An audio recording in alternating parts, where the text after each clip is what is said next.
Hello दोस्तों, मैं आनंद मिश्रा आप सभी लोगों का आपके अपने यूट्यूब चैनल स्मार्ट स्टडी 360 पर एक बार फिर से स्वागत करता हूं। और हम आज आप सबके सामने ज्योग्राफी का सेकंड पार्ट लेकर आए हैं, जिसका नाम है नदी तंत्र।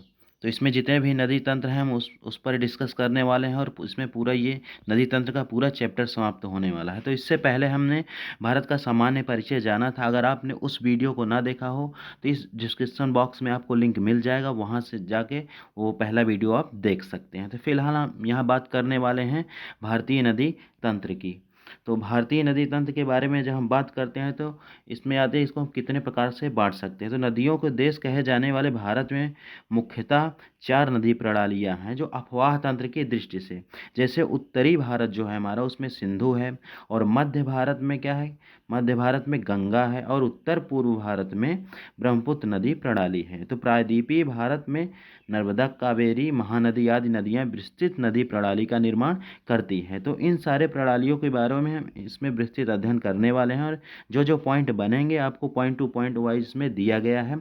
और जहां आपको नहीं समझ में आएगा या जो कुछ टिपिकल आपको लगेगा वहां पर हमने मैप का भी प्रयोग किया है। तो ये वीडियो आप शुरू से लेकर लास्ट तक देखिएगा।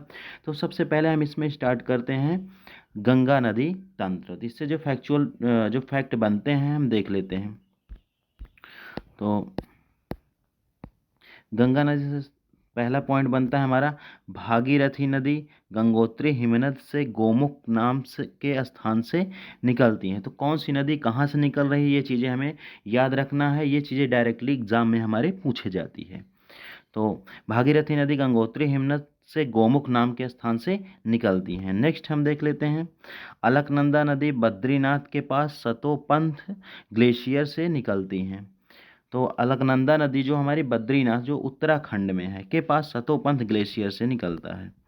नेक्स्ट हमारा आ जाता है देवप्रयाग में अलकनंदा और भागीरथी नदी मिलती है, और वहाँ से गंगा नदी के नाम से जानी जाती है। तो गंगा नदी को हम अलकनंदा और भागीरथी संयुक्त नदियों को हम गंगा नदी के नाम से जानते हैं। तो ये पॉइंट हमें याद रखना है, अलकनंदा नदी और भागीरथी को मिला करके हम इसको गंगा नदी के नाम से जानते हैं देवप्रयाग में जो है।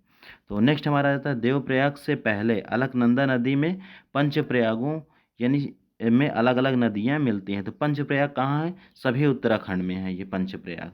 तो देवप्रयाग से पहले जो अलकनंदा नदी है उसमें 5 प्रयाग मिलते हैं, जिसको हम पंचप्रयागों के नाम से जानते हैं। तो इसमें अलग अलग नदियां मिलती हैं, तो इसको हम देख लेते हैं पंचप्रयागों को। तो पहला है हमारा विष्णु प्रयाग, दूसरा है नंद प्रयाग, तीसरा है कर्ण प्रयाग, चौथा है रुद्र प्रयाग, और पांचवा है हमारा देव प्रयाग। इसी को पंचप्रयाग के नाम से जाना जाता है। तो विष्णु प्रयाग अलकनंदा और धौली गंगा को संयुक्त रूप से मिला करके हम विष्णु प्रयाग का नाम देते हैं, और अलकनंदा और नंदाकिनी मिलाकर ये संयुक्त रूप से नंद प्रयाग के नाम से जानते हैं। कर्ण प्रयाग में क्या अलकनंदा और पिंडर है, और रुद्रप्रयाग में अलकनंदा और मंदाकिनी नदी है। देवप्रयाग में अलकनंदा और भागीरथी नदी है। तो ये हमें देखिए ये याद करना हमको ट्रिपिकल हो सकता है, लेकिन इसमें कुछ चीज़ एक चीज़ हमें इसमें कॉमन लग रही है। जैसे ये अलकनंदा तो सबके साथ है, अलकनंदा नदी तो सबके साथ मिलेगी, और इसमें चेंजेस है जो दूसरी वाली नदी है उसमें चेंजेस है। जैसे विष्णु प्रयाग में है धौली गंगा, नंद प्रयाग में है नंदाकिनी, तो नंद से नंद बन गया ये। कर्ण प्रयाग में है पिंडर, रुद्रप्रयाग में है मंदाकिनी, और देवप्रयाग में है ये हमारा भागीरथी। तो ये अलकनंदा कॉमन चीज़ें हमें याद रखनी है। तो हम नेक्स्ट चलते हैं। नेक्स्ट हमारा आ जाता है यमुनोत्री। यमुनोत्री से यमुना नदी का उद्गम होता है, जानते हैं हम लोग। तो यमुनोत्री हिमनद से गंगा नदी की सबसे बड़ी सहायक नदी यमुना निकलती है, जो कि इलाहाबाद में प्रयाग में जाकर गंगा में मिलती है। तो यमुनोत्री जो हिमनद से गंगा नदी की सबसे बड़ी सहायक नदी, तो गंगा नदी की सबसे बड़ी सहायक नदी कौन सी है, यमुना नदी। ये फैक्ट हमें याद रखना है, जो कि इलाहाबाद में प्रयाग में जाकर गंगा में मिल जाती हैं। तो गंगा भारत की सबसे लंबी नदी कहलाती है, जिसकी लंबाई है लगभग 25 किलोमीटर है। इतनी लंबाई है इसकी, 2525 किलोमीटर। ये डाटा हमें याद रखना है।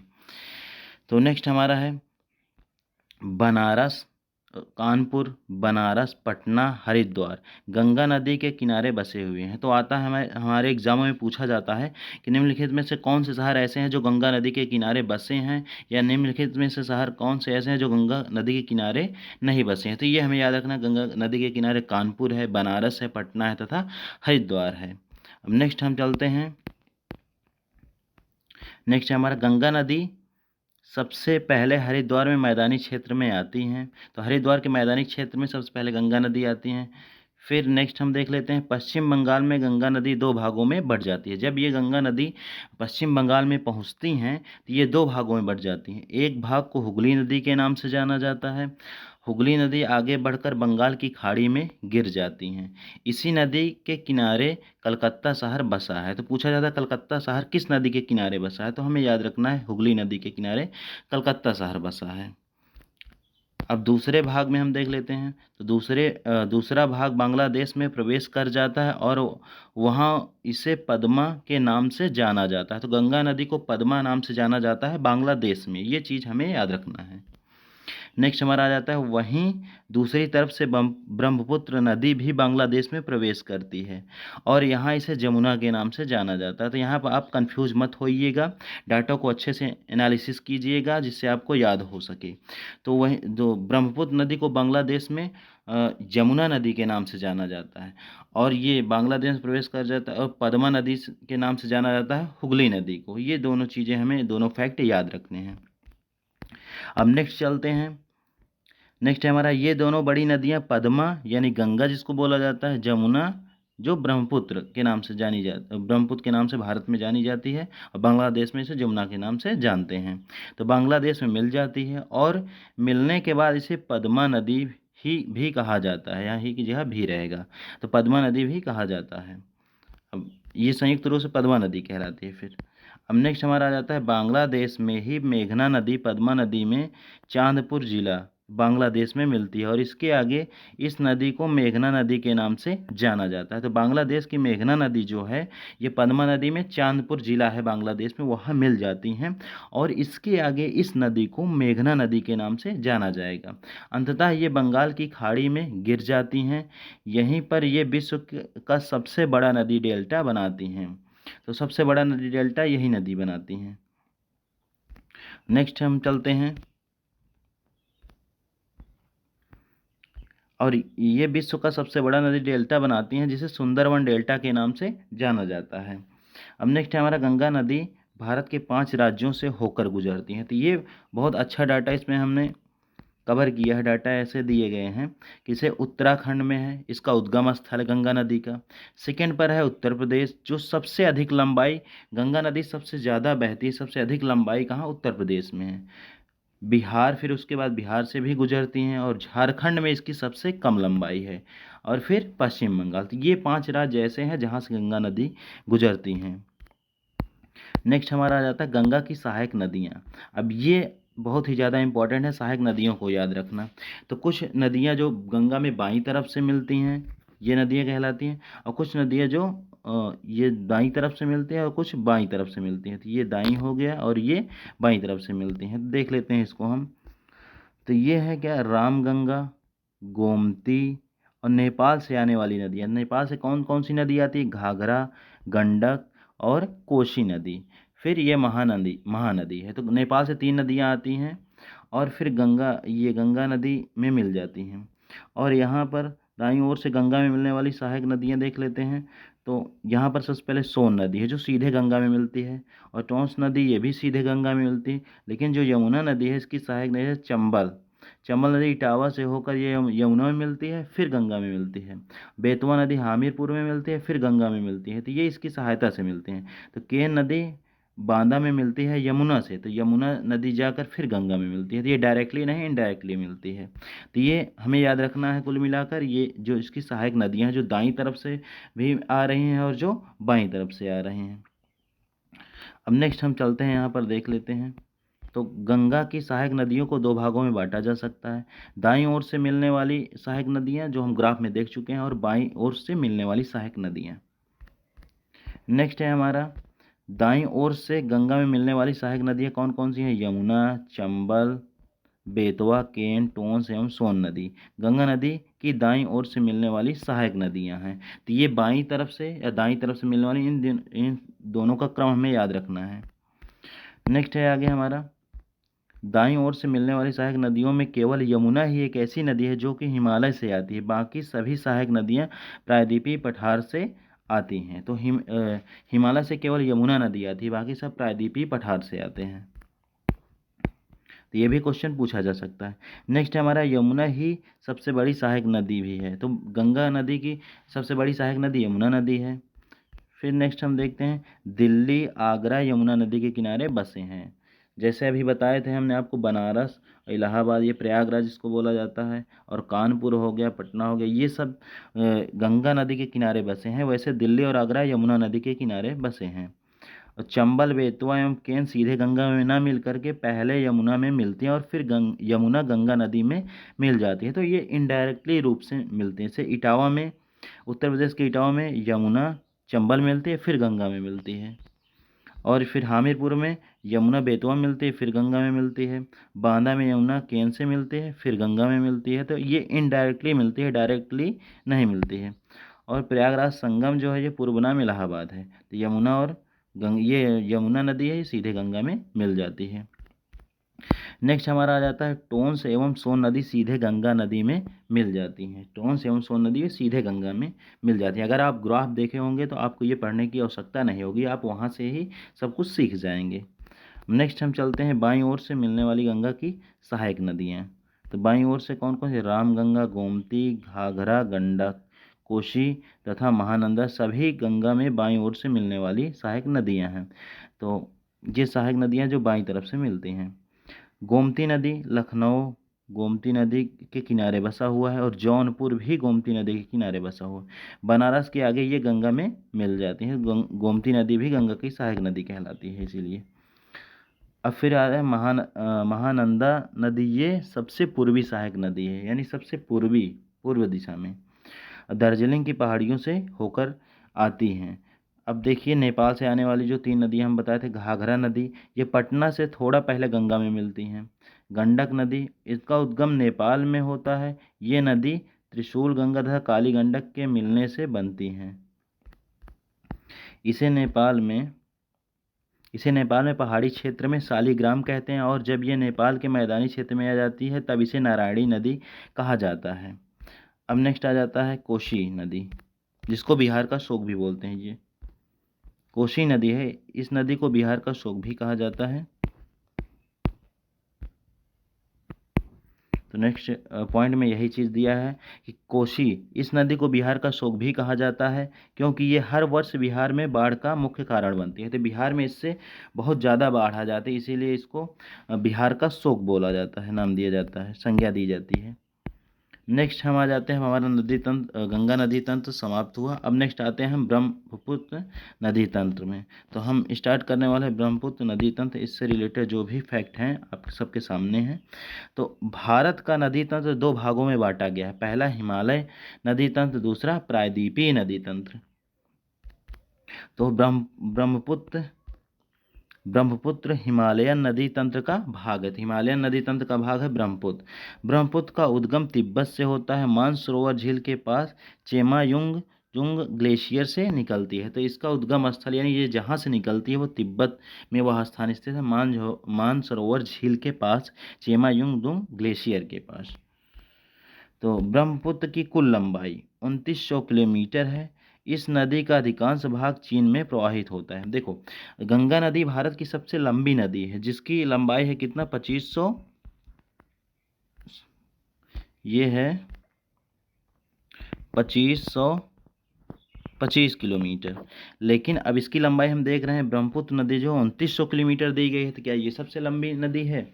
नहीं, क्योंकि इसका जो है क्षेत्र है कुछ चाइना में भी प्रवाहित होता है, इसलिए पूरी तरह से भारत में ही नहीं प्रवाहित होता है। तो ब्रह्मपुत्र की कुल लंबाई 2900 किलोमीटर है। इस नदी का अधिकांश भाग चीन में प्रवाहित होता है, अधिकांश भाग, कुछ भाग जो भारत में आता है। तो चीन में इसका नाम यारलंग सांगपो या यारलंग तंगपो है। तो ये नाम याद रखना है हमें कि चीन में इसे किस नाम से जाना जाता है। तो भारत में ये अरुणाचल प्रदेश में प्रवेश करती हैं, अरुणाचल प्रदेश से ये भारत में प्रवेश करती हैं। और नमचा बरवा नामक पहाड़ी चोटी के कारण इसको यू टर्न या घूम कर आना पड़ता है। जैसे अगर सीधे यहाँ किसी जगह पर सीधे जाया जाए तो यहाँ पहाड़ पड़ता है, तो ये क्या है, यू टर्न लेती है, मतलब मुड़ के आती है, यू टर्न लेके आती है। तो अब देखें, अरुणाचल प्रदेश में इसे दिहांग नाम से जाना जाता है। तो अरुणाचल प्रदेश में इसे किस नाम से जाना था, दिहांग नाम से, ब्रह्मपुत्र नदी को। नेक्स्ट है हमारा दिबांग और लोहित, ये लेहित लिखा है, लोहित नदी है। इसकी सहायक नदियां अरुणाचल प्रदेश में मिलती हैं। तो इसकी सहायक नदियां हैं दिबांग और लोहित नदी है, ये इसकी सहायक नदियां कहलाती हैं, जो कि अरुणाचल प्रदेश में इससे मिलती हैं। और ये सबसे बड़ी नदी द्वीप का निर्माण करती है, इसे माजुली द्वीप बोला जाता है। तो यहीं पर माजुली द्वीप बनता है, विश्व का सबसे बड़ा नदी द्वीप है ये माजुली द्वीप। जैसे एक नदी यहाँ से आ रही है, एक नदी ये बीच में जो स्थान हो गया है, ये हमारा द्वीप कहलाता है, नदी द्वीप कहलाएगा। तो आगे चल के ये नदी असम में प्रवेश करती है और इससे यहाँ इसे ब्रह्मपुत्र के नाम से जाना जाता है। तो ब्रह्मपुत्र नाम इसे असम में दिया जाता है। और गुवाहाटी, तेजपुर और डिब्रूगढ़ ब्रह्मपुत्र नदी के तट पर है। तो ये ब्रह्मपुत्र नदी तट पर, जैसे गंगा नदी के तट पर कौन कौन से शहर हैं, यमुना नदी के तट पर कौन कौन से शहर हैं, वैसे ब्रह्मपुत्र नदी के तट पर कौन कौन से शहर हैं, ये चीज़ें हमें याद रखनी है। नेक्स्ट आते हैं हम, सुबनसिरी नदी असम में इससे मिलती है और मानस नदी भी इस असम में ही मिलती है। सुबनसिरी नदी और मानस नदी ये दोनों असम में मिलती है। नेक्स्ट हम आगे चलते हैं।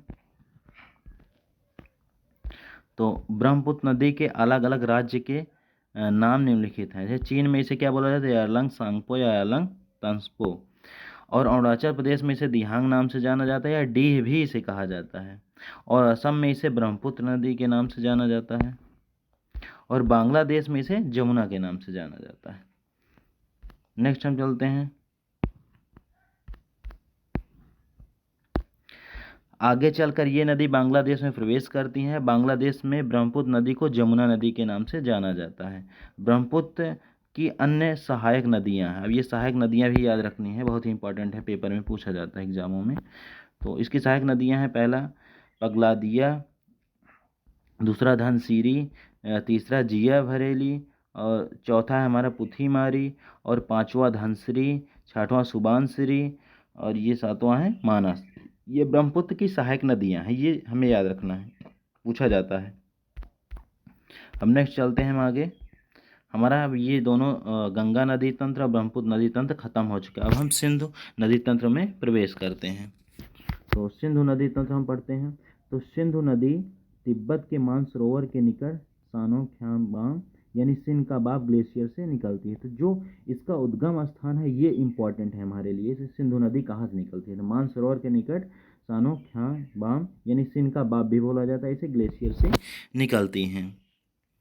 नेक्स्ट हम देखते हैं, भारत में केंद्र शासित प्रदेश लेह में प्रवेश करती हैं। तो सबसे पहले ये भारत के केंद्र शासित प्रदेश लेह में प्रवेश करती हैं, फिर पाकिस्तान में, तथा वहाँ से अरब सागर में गिर जाती हैं। अच्छा, जैसे ये भारत का नक्शा हो गया, ये मान लो नक्शा है, तो इधर है हमारा, इधर है बंगाल की खाड़ी, इधर हमारा पड़ेगा, और इधर है हमारा अरब सागर।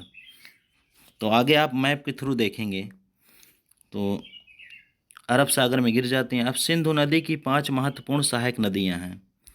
इसकी 5 महत्वपूर्ण सहायक नदी हैं, ये इंपॉर्टेंट है। झेलम है पहला, तो झेलम नदी लेह से बेरीनाग के पास शेषनाग झील से निकलती है, आगे जाकर चिनाब नदी में मिलती है। अब चिनाब नदी देख लेते हैं। चिनाब, तो चिनाब नदी का उद्गम हिमाचल प्रदेश से होता है। ये है रावी नदी है, रावी नदी हिमाचल प्रदेश में निकलती है तथा पाकिस्तान में जाकर चिनाब नदी में मिल जाती हैं।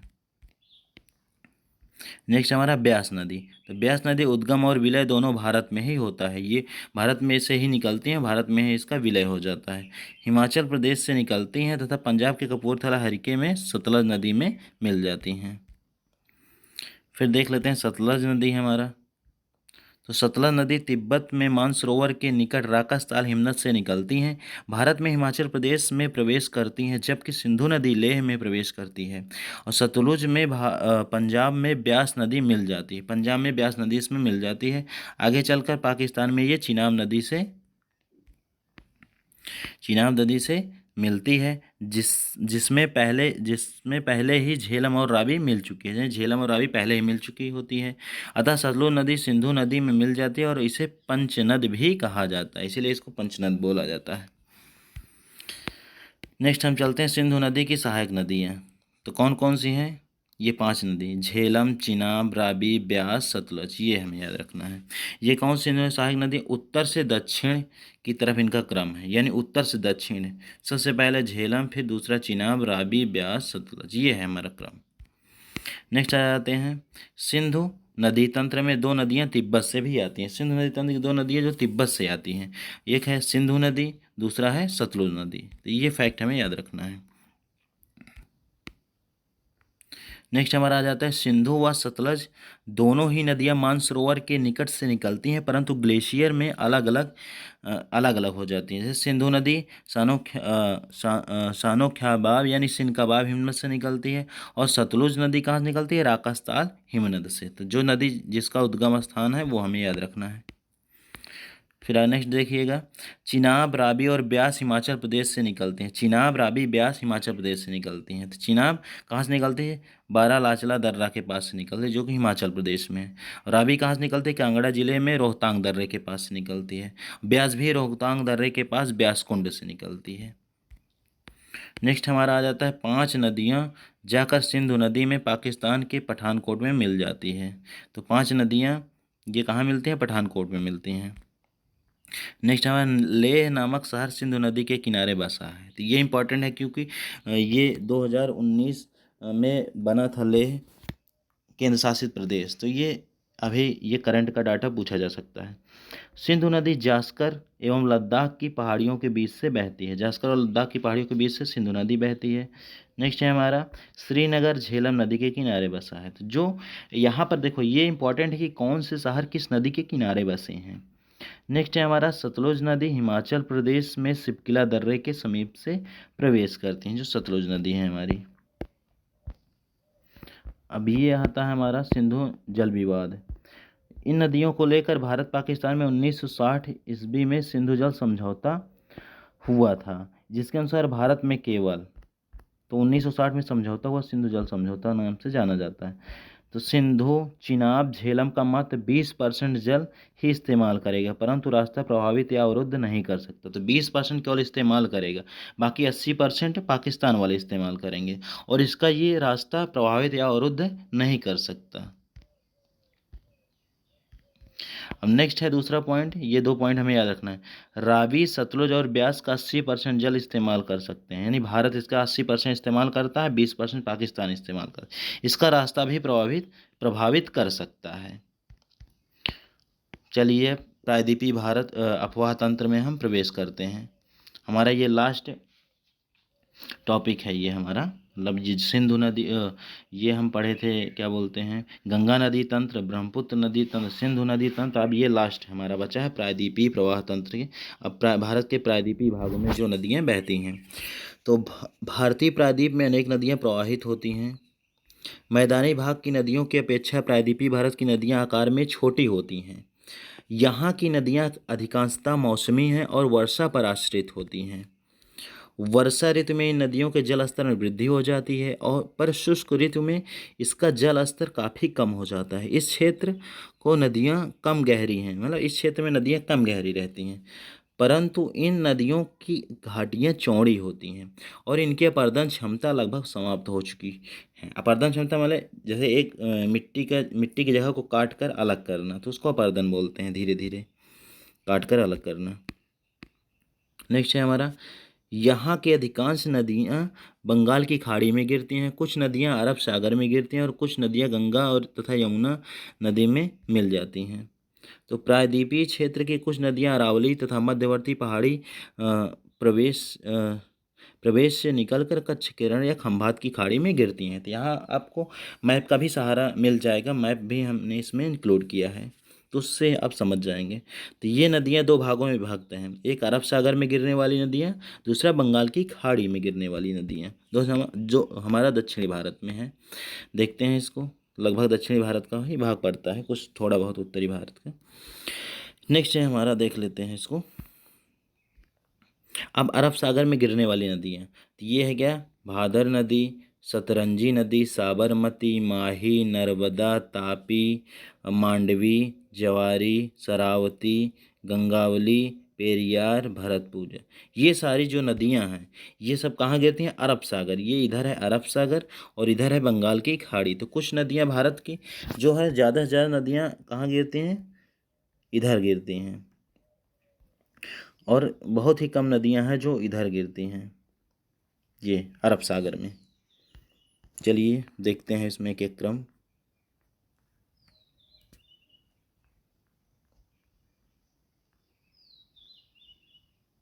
तो यहाँ से हमने स्टार्ट किया था।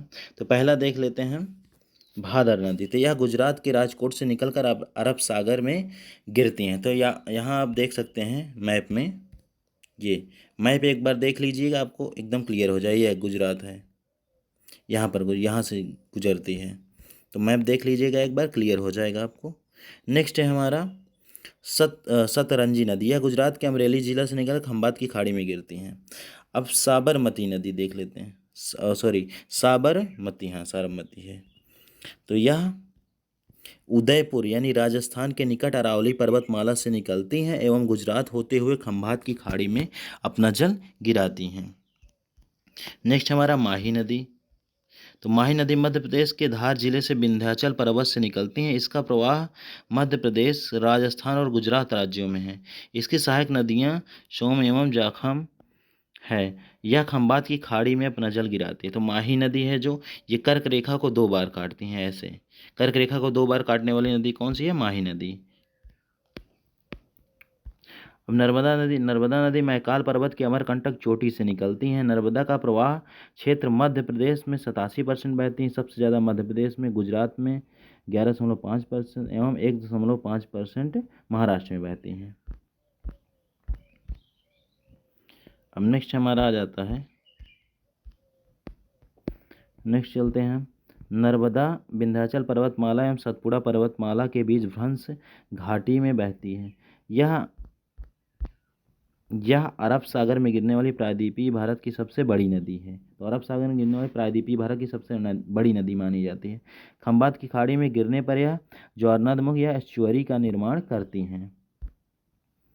अब इसकी सहायक नदियाँ देख लेते हैं, तवा, बरनेर, दूधी, शक्कर, हिरन, बरना, कोनार, माचक। मध्य प्रदेश में नर्मदा जयंती पर अमरकंटक के 3 दिन के नर्मदा महोत्सव का आयोजन किया जाता है। तो ये कहाँ पर नर्मदा महोत्सव का आयोजन किया जाता है, ये हमें याद रखना है। अब एस्चुअरी या ज्वारनद क्या है, तो नदी का जलमग्न मुहाना है। नदी का जो जलमग्न जल से भरा है, जहाँ स्थल से आने वाले जल और सागरीय खारे जल का मिलन होता है।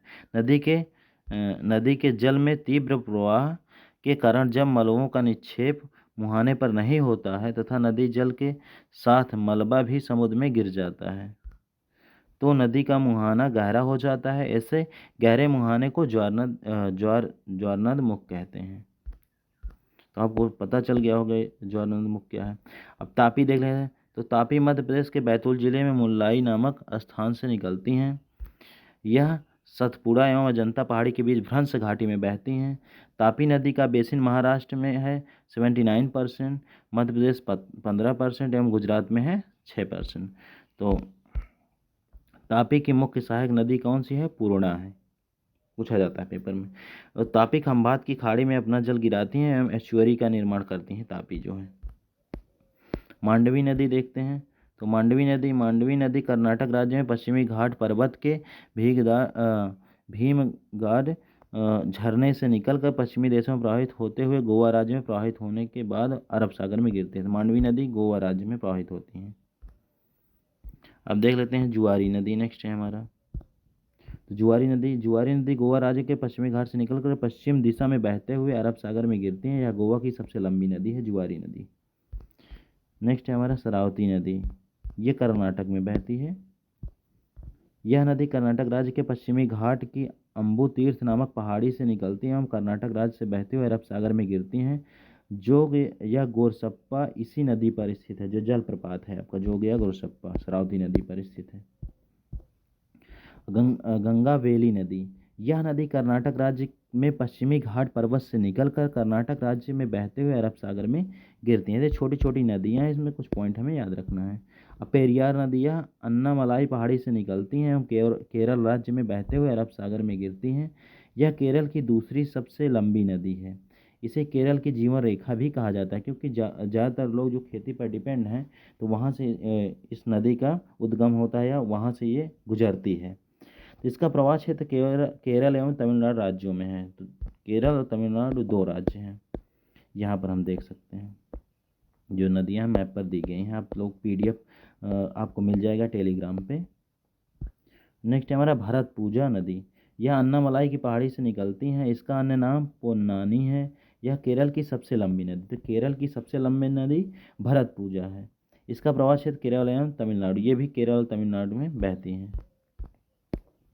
पंबा नदी, तो यह केरल की नदी है एवं वेम्बनाड झील में गिरती है। वेम्बनाड झील कहाँ है? केरल में। बंगाल की खाड़ी में गिरने वाली नदियाँ देख लेते हैं। बंगाल की खाड़ी में गोदावरी, महानदी, ब्राह्मणी, स्वर्णरेखा, दामोदर, हुगली, बैतरणी, कृष्णा, पेन्नार, कावेरी, वैगाई, ताम्रपर्णी। तो हम देखते हैं यहाँ पर ये है जो बंगाल की खाड़ी में गिरने वाली नदियाँ हैं, तो इनका क्रम हमें याद रखना है। तो पहले है हमारी हुगली नदी। यह नदी पश्चिम बंगाल में गंगा नदी की वितरिका के रूप में उद्मित होती है एवं बंगाल की खाड़ी में जल गिराती है। नेक्स्ट हमारा दामोदर नदी। दामोदर नदी क्या है? यह छोटा नागपुर पठार पलामू जिला झारखंड से निकलती है। पूर्व दिशा में बहते हुए पश्चिम बंगाल में हुगली नदी में मिल जाती है। यह अति प्रदूषित नदी है, मतलब बहुत प्रदूषण है इसमें। यह बंगाल का शोक कहलाती है। इस दामोदर नदी को बंगाल का शोक कहा जाता है। इसका प्रवाह क्षेत्र झारखंड एवं पश्चिम बंगाल राज्य है। नेक्स्ट हम आ जाते हैं स्वर्णरेखा नदी। स्वर्णरेखा नदी, यह नदी रांची के पठार से निकलती है, पश्चिम बंगाल उड़ीसा के बीच सीमा रेखा बनाती है। यह बंगाल की खाड़ी में गिरती है। यहाँ पर स्वर्ण ज़्यादा पाया जाता है, इसीलिए स्वर्णरेखा नदी नाम से जाना जाता है। अब बैतरणी नदी। बैतरणी नदी का नाम आपने बहुत सुना होगा। यह उड़ीसा के केंदुझर जिले में से निकलती हैं। इसका प्रवाह क्षेत्र उड़ीसा एवं झारखंड राज्य है। बंगाल की खाड़ी में जल गिराती हैं। ब्राह्मणी नदी, तो ब्राह्मणी नदी, इसकी उत्पत्ति उड़ीसा राज्य के कोयल एवं शंख नदियों की धाराओं से मिलने से हुई है। यह बंगाल की खाड़ी में अपना जल गिराती हैं। नेक्स्ट है हमारा महानदी।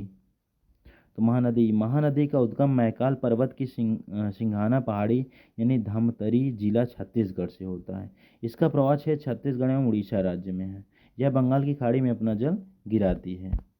नेक्स्ट है हमारा गोदावरी नदी।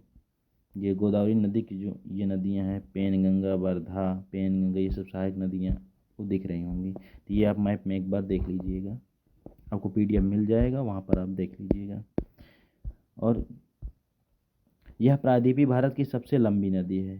तो गोदावरी नदी का उद्गम नासिक जिले के त्र्यंबकम पहाड़ी से होता है। गोदावरी को दक्षिण गंगा और वृद्धगंगा के नाम से जाना जाता है। इसको वृद्धगंगा बोला जाता है।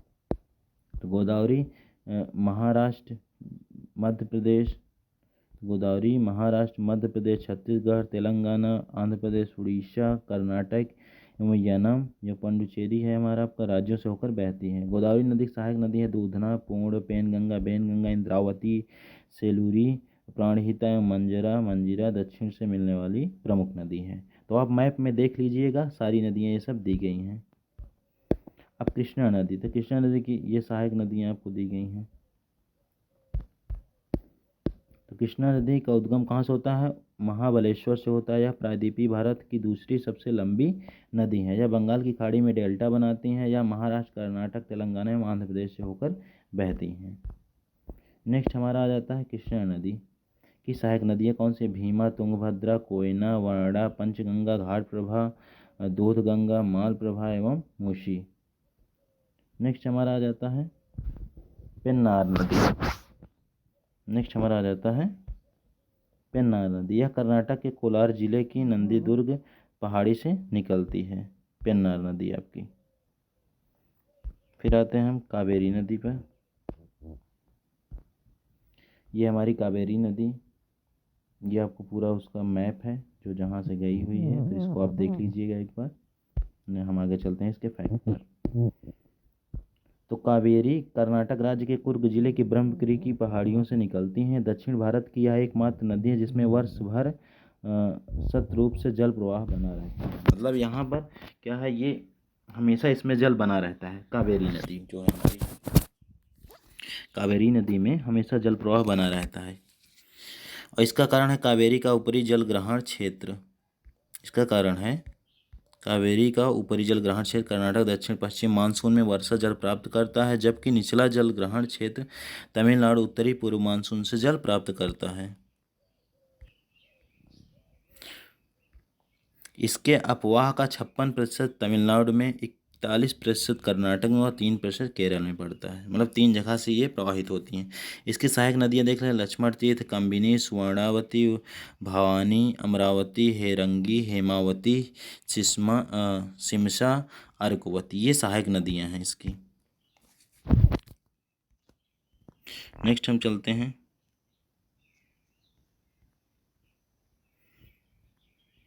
चलते हैं वैगई नदी। तो वैगई नदी यह तमिलनाडु के वर्सानद पहाड़ी से निकलती हैं और पाक की खाड़ी में अपना जल गिराती हैं, जो श्रीलंका और भारत के बीच में जो है। ये आपको मैप में दिख जाएगा कौन सी नदी कहाँ से निकल रही हैं। नेक्स्ट हमारा ताम्रपर्णी नदी, यह तमिलनाडु राज्य में बहती हैं, मन्नार की खाड़ी में अपना जल गिराती हैं।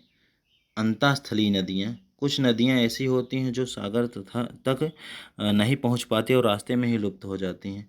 ये अंतःस्थलीय नदियाँ कहलाती हैं। घग्घर, लूनी नदी इसके मुख्य उदाहरण हैं। अब घग्घर नदी हम देख लेते हैं।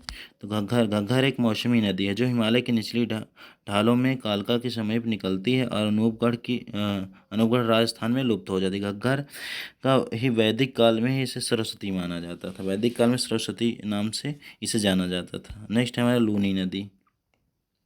लूनी उद्गम स्थल क्या है, राजस्थान के अजमेर जिले में दक्षिण पूर्व में अरावली पर्वत की अन्ना सागर है और अरावली के समानांतर पश्चिम दिशा में बहती है। यह नदी कच्छ के रण के उत्तर में शाहनी कच्छ में समाप्त हो जाती है। नेक्स्ट हम चलते हैं, ये आपको मैप दिख जाएगा, इसमें आपको सारी नदियाँ मिल जाएंगी। तो प्रायद्वीपीय जल निकासी व्यवस्था का विकास। अतीत में हुई 3 प्रमुख भूगर्भिक घटनाओं में प्रायद्वीपीय भारत का वर्तमान जल निकासी व्यवस्था को आकार दिया। शुरुआती तृतीय अवधि के दौरान प्रायद्वीपीय के पश्चिमी दिशा में घटाव के कारण समुद्र का अपनी जलमग्नता के नीचे चला जाना। तो ये सब चीज़ें आपको ये PDF में मिल जाएगा। बाकी जो आपके लिए इम्पॉर्टेंट फैक्ट थे आपको बता दिया गया।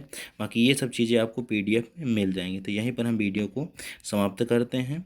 वीडियो देखने के लिए धन्यवाद। अगर आपको ये PDF चाहिए तो आप हमारे टेलीग्राम में स्मार्ट स्टडी 360 बाय आनंद मिश्रा जाकर टेलीग्राम में सर्च कर सकते हैं, वहाँ से आपको ये PDF मिल जाएगी। धन्यवाद।